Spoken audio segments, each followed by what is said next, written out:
Hey everybody, welcome back to my channel. I'm Bobbie. It's Wednesday. That means it's time for a new episode of Weird History You Never Knew You Need to Know. On today's episode, we are going to talk about all of the times that our planet was nearly destroyed by nuclear war. Yeah. So today's video is a little bit terrifying, and let me just kind of tell you how I got onto this topic of nuclear war and sort of explain what we're going to be talking about today. So it's no secret that I'm a big time reader. I mean, come on, my channel is called Bobbie Reads, so we all know that I'm a reader. And recently, one of my favorite authors of all time, Annie Jacobsen, released her newest book. Here it is. Nuclear War by Annie Jacobsen. This is the most terrifying book you will ever read. However, everybody should read this book because it is so important. So, what is this?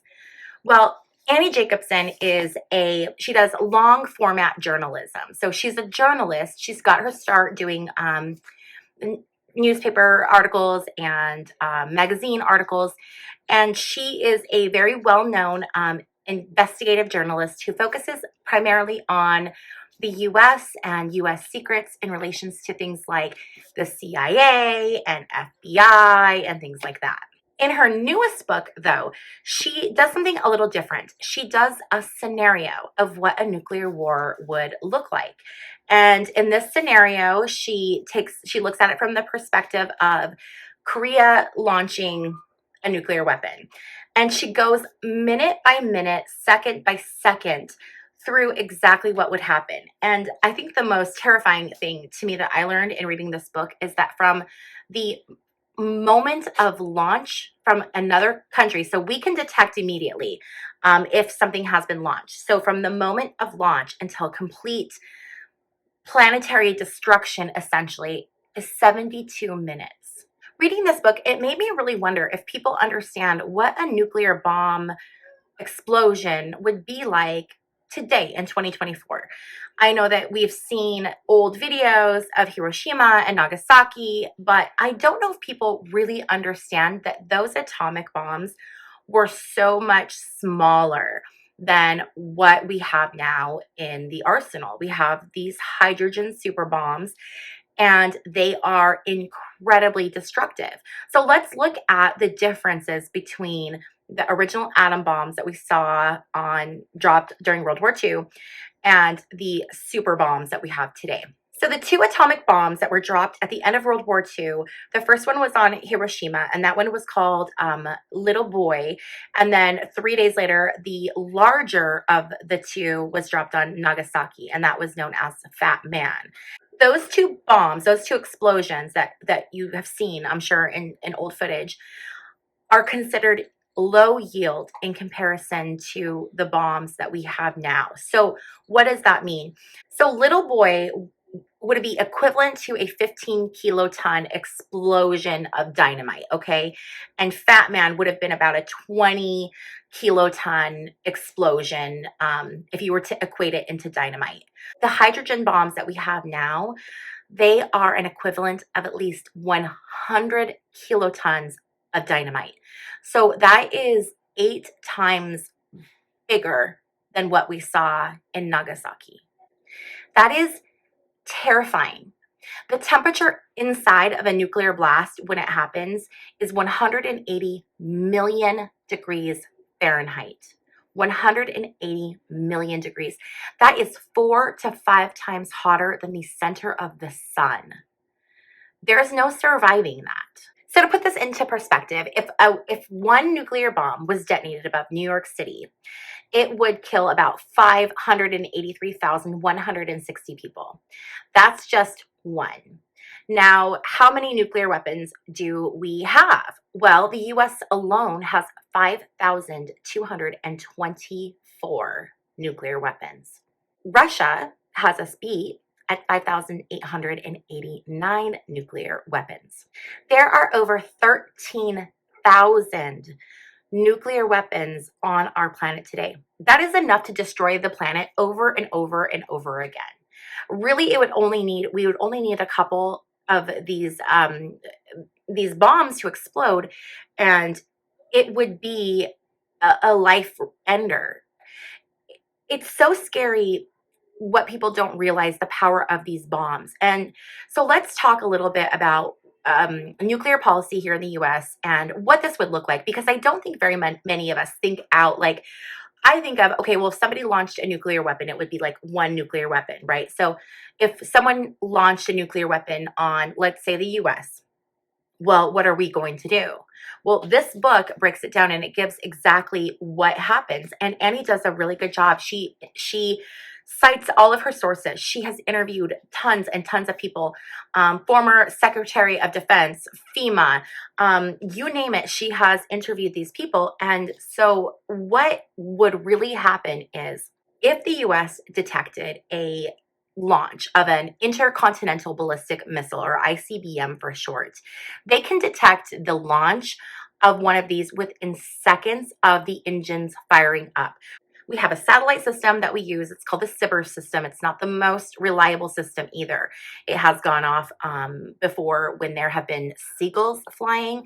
The sun has set it off. So don't get comfortable in thinking that we have this amazing defense system, because we don't. But what it can do is it can determine when a intercontinental ballistic missile or a submarine ballistic missile, when those have launched. And what the policy is it's detected, and then there needs to be a secondary kind of verification of, yes, this is in fact what it is. And typically how that's going to happen is the intercontinental ballistic missile is going to go over the North Pole, whether it comes from Russia or North Korea. It's going to come over the North Pole. And so we will have to wait until it hits Alaska. And that is when we'll be able to verify exactly what this is. This means that the president, who has the sole responsibility and the sole ability to counterattack or to launch our nuclear weapons, he has approximately 6 minutes to make a decision on what he needs to do. And sadly, most presidents don't really like to talk about or think about their nuclear responsibility. And so most presidents have been grossly underinformed when it comes to the process and what it would look like if they were ever in a situation where they would have to determine if they were going to counterstrike. So the US has this interesting policy called launch on warning. And what launch on warning means is that we will not wait to absorb the first attack. We will launch as soon as we detect something is coming. So what does that really mean, right? And is that a safe policy? You might think, well, something's coming to us, of course we want to launch and attack other people. But where this can run into some issues are if our system is faulty. I'm going to tell you about some things coming up, some near misses that we had. So just hold on for that. The other thing is that if there is a missile headed towards the US, we can't determine what is in that missile. It's probably safe to say that it would be nuclear, but let's just say on the off chance that it's something different, that it's some type of other explosive, or let's say it's some type of chemical warfare or something like that. Well, the US's policy, they're not going to wait to find out. They're going to launch nuclear weapons to meet whatever is coming our way. So if, let's say, it was going to be a chemical warfare that was launched our way, and we don't wait to find out what it is, we just immediately respond with a nuclear weapon, you can believe that whoever we shot that nuclear weapon at is going to retaliate in force. So this means we could really start a nuclear war without ever knowing what is even headed our way. Something else that I discovered in reading this book that was incredibly terrifying is that any missile that we would shoot in response. So let's say that we were attacked by North Korea and we decided that we were going to launch a nuclear weapon in response. The only way that our nuclear weapon is going to get to North Korea is by going over the North Pole and crossing over part of Russia. What do you think Russia is going to do when they see an ICBM shooting from the US over Russia? Do you think they're going to wait and find out if that is for them, or are they going to see that and are they going to immediately launch in response? They're going to launch in response. So there is no scenario that has ever been conducted by the government or the military where any type of nuclear, initial nuclear explosion is not met with additional nuclear weapon launches and catastrophic destruction. In 1983, Ronald Reagan requested some war games be run or be done or whatever, whatever you say. I don't know, I'm not military. He ordered some war games, and the name of this war game was called Proud Prophet.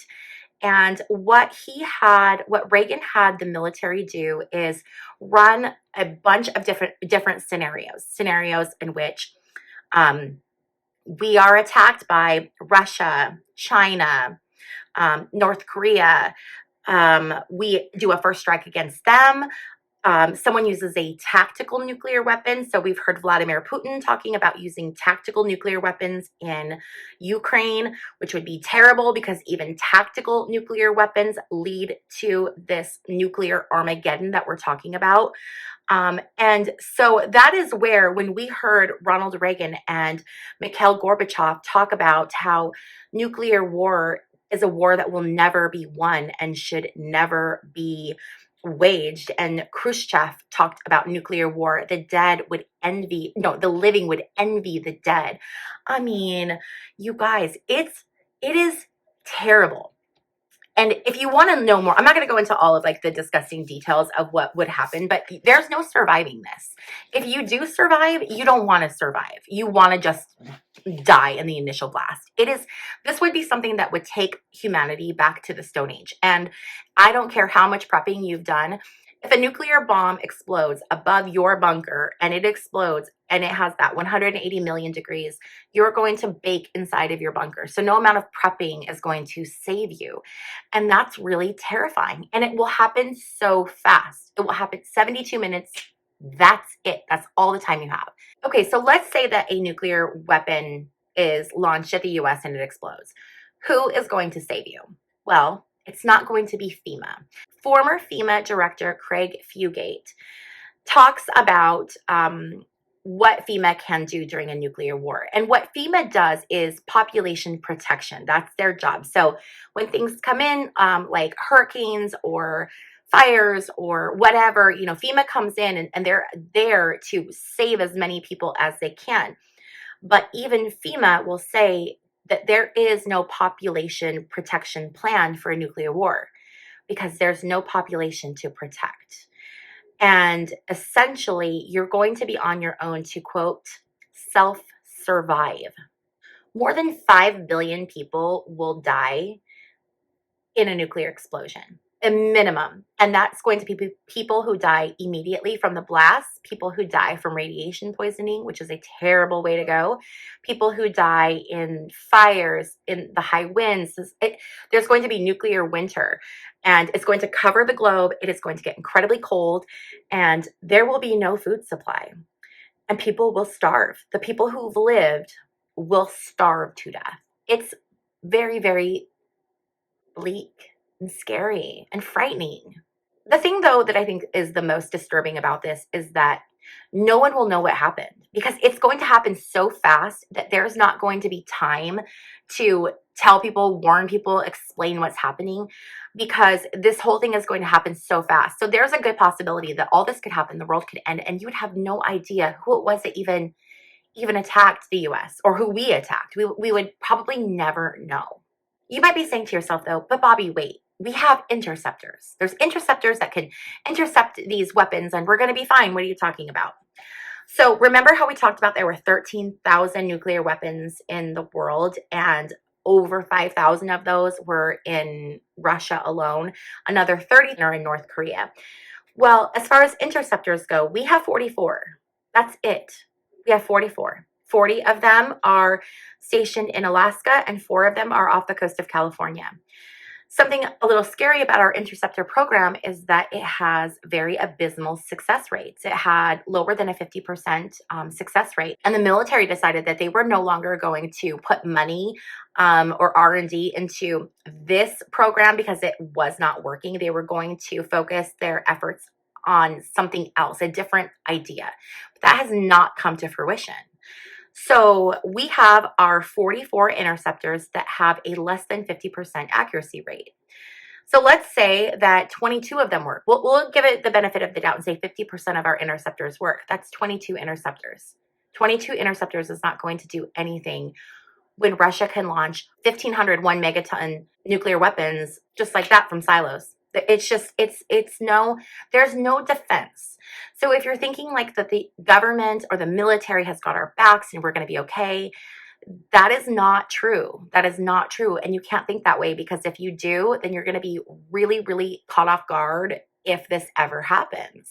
So now that I have scared you a little bit and told you about all of the terrible things that can happen actually, I haven't told you all the terrible things. I told you a fraction of the terrible things that can happen during nuclear war. Let's talk about how we've come really, really close to experiencing this as Americans. Okay, you guys. So let's talk about a couple times when we came really, really, really close to nuclear war. And these are just the times that we know about. In 1979, former Secretary of Defense named Perry, last name Perry, he was working in NORAD and he was on Chief Nuclear Watch. And he saw something across his screen that was incredibly frightening. It was 1,000 Russian intercontinental ballistic missiles headed our way. So he was faced with this daunting task of having to call President Carter in the middle of the night and wake him up and let him know, this is it. The time is here. This is it. We have to decide what you want to do. But something in him told him, I want to dig a little deeper. And because he did that, he did some investigation and was looking, and he realized that a testing simulation tape had been put into the NORAD computer.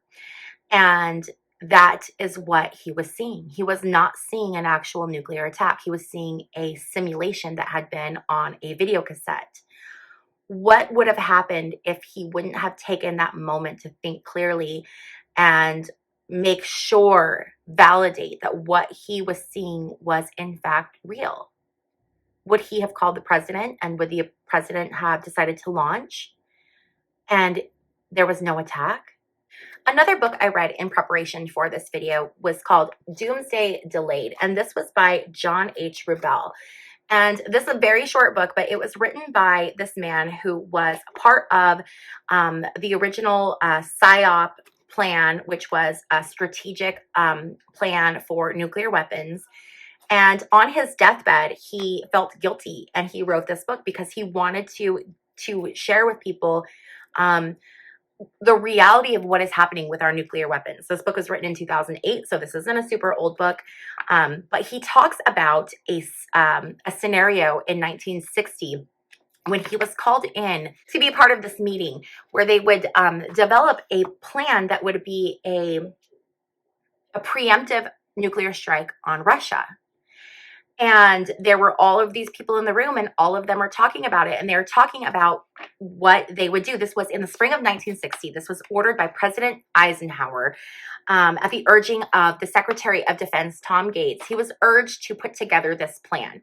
So the plan is the Single Integrated Operational Plan, or the PSYOP plan. And what they decided that they were going to do was they were going to launch nuclear weapons at Russia in a preemptive strike to basically decapitate Russia, to take them out. So this plan called for the dropping of 7,847 bombs. This was when we had a much larger stockpile. We have come down on the weapons a tad bit, but this called for dropping almost 8,000 bombs on what was called the Sino-Soviet bloc. So China, Russia, and some other little specific places in Europe. And this was just designed to take out Russia, and everybody was on board. They were going to do this. This was going to be a plan. And thankfully, there was one adult in the room. The one person to actually stand up and say something was a man called General Shoup, and he was the commandant of the Marine Corps. And he was asking questions about how many people will this kill. And they mentioned that in addition to the massive amount of Soviet lives that would be taken, potentially 300 million Chinese people could be killed as well. And he talks about, well, what if this isn't their war? What if this isn't China's war? What if this is just a war between the US and Russia? And so this General Shoup says, all I can say is any plan that murders 300 million Chinese when it might not even be their war is not a good plan. That is not the American way. And let me tell you, it is a good thing that he stood up and he said something. The assumption with this plan was that it would kill, I believe, 500,000 to 1 million Soviet citizens. And they said that the US casualties would be negligible. When they were really nailed down onto what exactly does negligible mean, then they found out, well, negligible to as much as 75% of the US population could be killed in a counterstrike. This was going to happen in 1960. They were going to launch nuclear weapons on the Soviet Union in an effort to just take them out, decapitate the Soviet Union, without even considering that potentially 75% of the planet, the human population, could be wiped out. But this isn't even the scariest thing. What's even scarier is that we actually have dropped a bomb on accident. We've dropped a couple. Right now, there are 3 nuclear weapons that the US has lost. And one particular instance of this happening was a 5 megaton bomb was accidentally dropped into the Bay of Biscay off the shores of Spain by an Air Force B-52. There have been 2 other incidences where they have had to release bombs, drop bombs. There was like another one that was one rolled off of a ship, and then the other one was a plane where the pilots had to eject. So there right now on our planet are 3 nuclear weapons that are just out there that really anybody could get. I mean, now let's be realistic. Getting a nuclear weapon off the floor of the sea might be kind of difficult, but it's just scary to know that it is out there. And if someone was determined enough, they could get a nuclear weapon. Or what happens if that nuclear weapon detonates? It is not very settling to know that that the US military can just lose hydrogen bombs. These are hydrogen bombs. These aren't atomic bombs. These aren't old atomic bombs. These are hydrogen super bombs, and 3 of them. Just that we know of in the US. We don't know how many Russia has lost. When the USSR kind of fell apart, there were nuclear weapons all over the USSR. There were some that were in Ukraine.